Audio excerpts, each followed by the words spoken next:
um, South America it's very diverse, right? As we talked about some of the places, we talked about subarctic because it gets close to the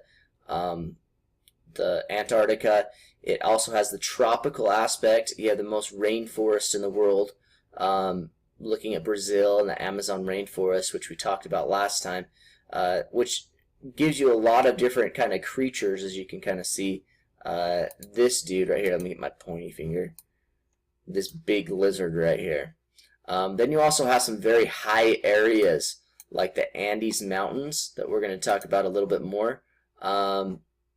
So the terrain just varies because it's a very big continent, just like North America. And we know North America ranges from, you know, places like Florida to places like Alaska. So does South America. Okay, one of the things that's a lot on there, and it goes to that we've been talking about, it's about Central America as well, is volcanic activity. Okay, has anybody seen on the news recently about Hawaii and the volcanic eruptions that are happening there? Is anybody seeing that on the news?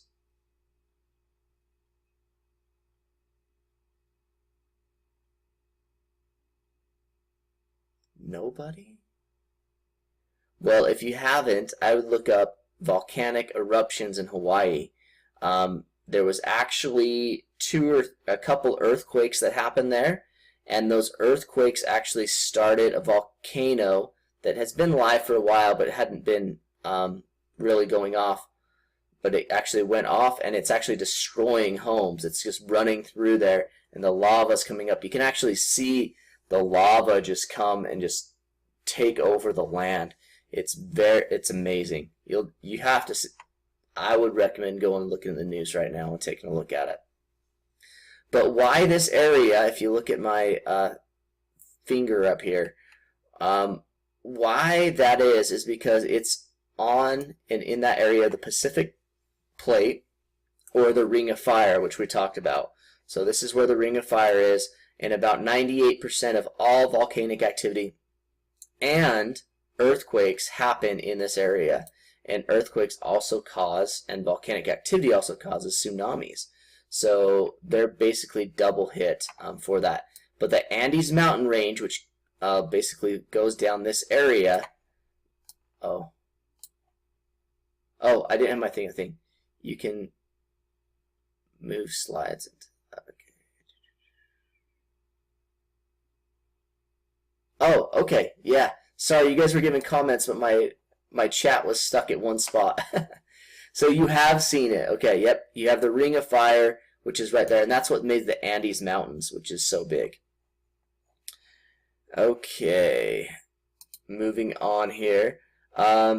One of the things that's big there is, as I talked about when we talked about the Amazon rainforest last time, and there's a couple things, definitions.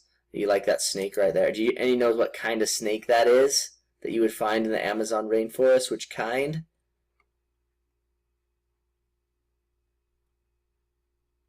Give you a hint. Starts with an A. It's a big snake. Okay. Alright, we have a picture of this animal over here. Does anybody know what animal that is? Let me give you guys a second to think about that and write it down. You like snakes? Okay, so yep, that's a jaguar. Very good. What type of snake is this? The snake that you would find in the Amazon rainforest. The big one right there. It starts with an A. It's called an anaconda. Okay, nobody got it. That's okay. We're alright. What allows these creatures to kind of live in this area is, one, there's a lot of water. Two, the tropical aspect of things. And three is you have, if you look at that where my finger is right now, it is the canopy that's over the rainforest, okay? And so it makes the rainforest floor nice and cool for these animals to live, and different insects and things that we cannot find anywhere else in the world are in the Amazon rainforest. You can see right here, anacondas and jaguars, for example. Okay. All right, so here's the objectives of 4.04, the people and culture of South America.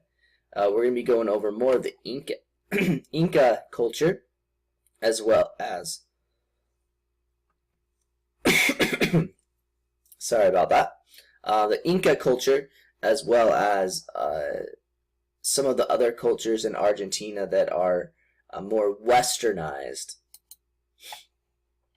So the Inca culture, as you can see right here, they were very, had a big form of government. They had a government, they had a structure just like we do kind of in the United States, which is very interesting.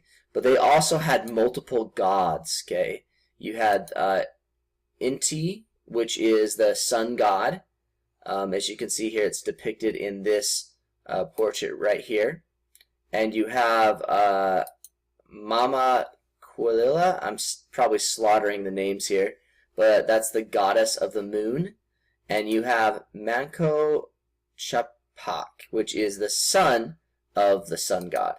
So those were the main gods, and they also had other gods. So they were a polytheistic, is what it's called. Religion is that what the ancient religion is.